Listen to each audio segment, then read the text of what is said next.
खड़ाऊ यानी चरण पादुका, जिसकी खोज आज से लगभग हजारों साल पहले कर दी गई थी। जब दुनिया 20वीं और 21वीं सदी के जमाने में अधिकतर लोग नंगे पांव घूमते थे, यानी चप्पल के बारे में जब जानते नहीं थे, उससे पहले ही जो हमारे पूर्वज थे आज से 1000 साल पहले उन्होंने खड़ाऊ का आविष्कार कर दिया था। लेकिन आज के मॉडर्न समय की दिक्कत यह है कि अगर हम खड़ाऊ यानी चरण पादुका का नाम लेते हैं तो ये किसी विशेष धर्म से जोड़ देते हैं। तो आज के इस वीडियो में हम यही बात करेंगे कि किसी भी चीज को बनाने के पीछे प्राचीन काल के लोग वैज्ञानिक तर्कों का प्रयोग ज्यादा करते थे, यानी बिना किसी साइंटिफिक प्रूफ के कोई भी वस्तु को ऐसे ही नहीं बनाया जाता था। तो देखिए, प्राचीन काल में यानी अगर बात करें 1000-2000 साल पहले, उस जमाने में चमड़े के जूते भी नहीं होते थे और ना ही प्लास्टिक हुआ करते थे, और इस वजह से अधिकतर लोग खड़ाऊ का प्रयोग करते थे, जो कि आज के जमाने में हम कुछ संतों के पैरों में ही देखते हैं। लेकिन प्राचीन काल में चमड़े का प्रयोग लोग नहीं करते थे और ना ही प्लास्टिक का आविष्कार हुआ था। इस वजह से उस जमाने में लोग खड़ाऊ यानी लकड़ी के चप्पल का प्रयोग करा करते थे। और इस खड़ाऊ को बनाने के पीछे का साइंटिफिक फैक्ट ये था, जो हमारी पृथ्वी है उसकी जो गुरुत्वाकर्षण शक्ति है वो किसी भी चीज को नीचे की ओर खींचती है, यानी पृथ्वी की ग्रेविटेशनल फोर्स के कारण ही कोई भी वस्तु पृथ्वी से चिपकी रहती है। ठीक उसी प्रकार से हमारे शरीर में भी विद्युत यानी एनर्जी होती है, और शरीर की एनर्जी या कहे विद्युत को स्टोर करने के लिए इस खड़ाऊ का आविष्कार किया गया था। यानी साइंस के अनुसार मनुष्य के शरीर में प्रभावित होने वाली जो विद्युत तरंगे हैं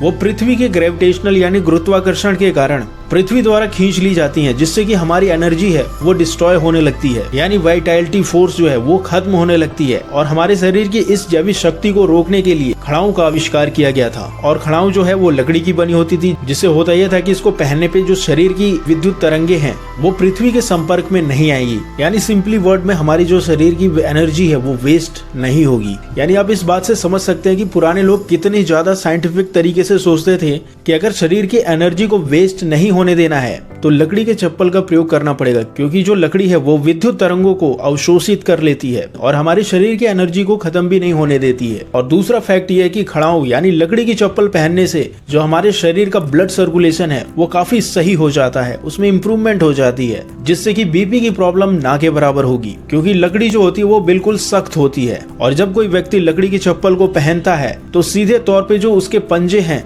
वो लकड़ियों के उभार के कारण एक्यूप्रेशर के फॉर्म में आ जाती हैं, यानी एक्यूप्रेशर का फोर्स पड़ता है, जिसकी वजह से जो ब्लड सर्कुलेशन है वो तेजी से काम करता है। और तो और खड़ाऊ पहनने से मांसपेशियों में मजबूती आती है, जिसकी वजह से जो हमारा शरीर है उसका संतुलन सही रहता है, और जो रीढ़ की हड्डी है वो बिल्कुल सही पोजीशन में रहती है, क्योंकि खड़ाऊ को पहनने के बाद जो आपके चलने की पोजीशन है वो बिल्कुल स्ट्रेट हो जाती है। और इसके साथ ही हमारे शरीर में सकारात्मक ऊर्जा भी प्रभावित होने लगती है। और कुछ आयुर्वेदिक डॉक्टर्स का भी ये मानना है कि अगर आप 1 से 2 घंटे रोज सुबह और शाम खड़ाऊ पहन के चलते हैं तो इससे आपके शरीर का जो ब्लड सर्कुलेशन है वो काफी सही होगा, और तो और आपके शरीर की जो डाइजेशन प्रॉब्लम है वो भी सही हो सकती है, और आप बीपी शुगर जैसी प्रॉब्लम से भी कुछ हद तक निजात पा सकते हैं। क्योंकि खड़ाऊ को पहनने से जो हमारे पैर के तलवे हैं उसमें कई ऐसे पॉइंट्स होते हैं जो डायरेक्ट हमारे शरीर के अन्य भागों से भी जुड़े होते हैं, और जब आप खड़ाऊ को पहनते हैं तो पैर के तलों में जो पॉइंट्स होते हैं उसमें एक तरीके से प्रेशर का काम होता है, जिससे कि ब्लड सर्कुलेशन काफी तेज हो जाता है, और जब ब्लड सर्कुलेशन अच्छे से काम करेगा तो बीपी जैसी प्रॉब्लम से